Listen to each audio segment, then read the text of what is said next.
There are several ways to create a new website. You can go to sites.google.com and create a new website by clicking on the blank website template right here. They do have additional templates that have already been started. You can click on these little arrows and see additional ones. To get back to your main home site page, you would click in the upper left-hand corner, back to the template gallery. The bottom, you'll see your recent websites. Those are websites that you have already created before. We want to start with a blank website, so we would click on this option right here. The second way to create a new website would be to go to your drive and click on the new, choose more, and click on Google Sites. This will open up your new website in a new tab, and the first thing you're going to want to do is name your website.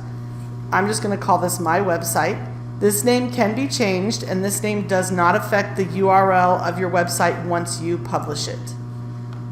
You'll notice that what you type here shows up in the upper corner here for your website as well. Whenever people click on this, it's going to bring them right back to your home page.